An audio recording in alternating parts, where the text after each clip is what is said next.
दोस्तों, जब भी हम भानगढ़ का नाम सुनते हैं तो दिमाग में सबसे पहले भूत और श्राप जैसी बातें आती हैं। लेकिन क्या आपने कभी सोचा है कि जिस जगह को एशिया की सबसे डरावनी जगह कहा जाता है, उसके पीछे का असली सच कुछ और भी हो सकता है? आज हम रूहानी कहानियों को किनारे रखकर सिर्फ उन रिपोर्ट्स और वैज्ञानिक डेटा की बात करेंगे जो भानगढ़ के मलबे के नीचे दबे किसी गुप्त खजाने की ओर इशारा करते हैं। कई रिपोर्ट्स बताती है कि भानगढ़ सिर्फ एक भूतिया किला नहीं था, बल्कि ये कभी राजस्थान का एक बेहद समृद्ध व्यापारिक केंद्र हुआ करता था, जहां 9000 से अधिक घर और आलीशान हवेलियां मौजूद थी।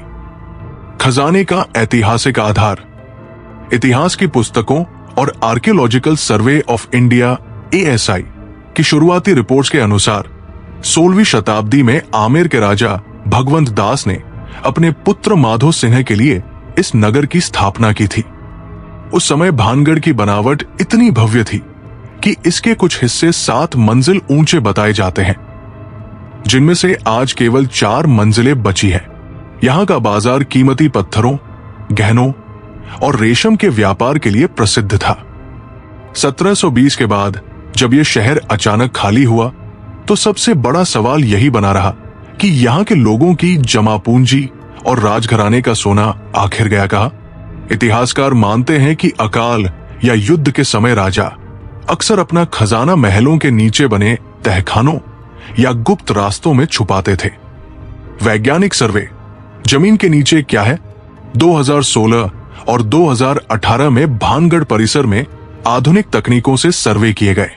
Geophysical survey of Bhangarh fort के अंतर्गत GPR ग्राउंड पेनिट्रेटिंग रडार का उपयोग किया गया। इन सर्वे में जमीन के नीचे ऐसी असामान्य संरचनाएं पाई गई जो प्राकृतिक नहीं लगती। रिपोर्ट्स संकेत देती है कि मुख्य महल और मंदिरों के नीचे सुरंगों और कमरों का एक नेटवर्क हो सकता है।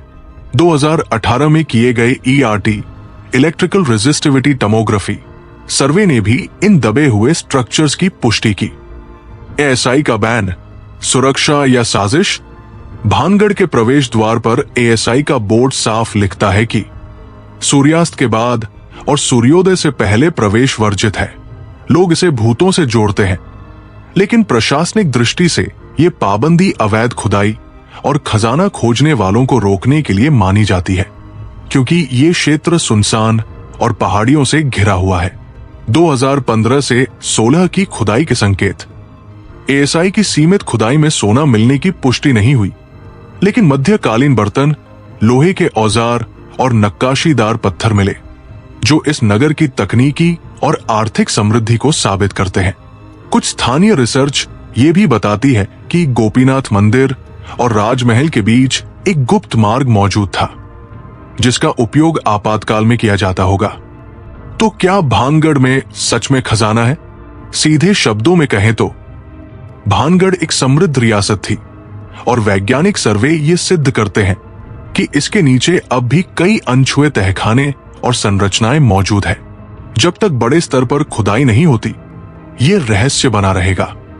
लेकिन इतना तय है कि भानगढ़ का असली रोमांच भूतों में नहीं, बल्कि उसकी मिट्टी के नीचे दबे गौरवशाली इतिहास में छिपा है। अगर आपको ये छोटा लेकिन जानकारी से भरा वीडियो पसंद आया हो तो लाइक जरूर करें, चैनल को सब्सक्राइब करें और ऐसी ही फैक्ट बेस्ड हिस्ट्री वीडियोस के लिए जुड़े रहें।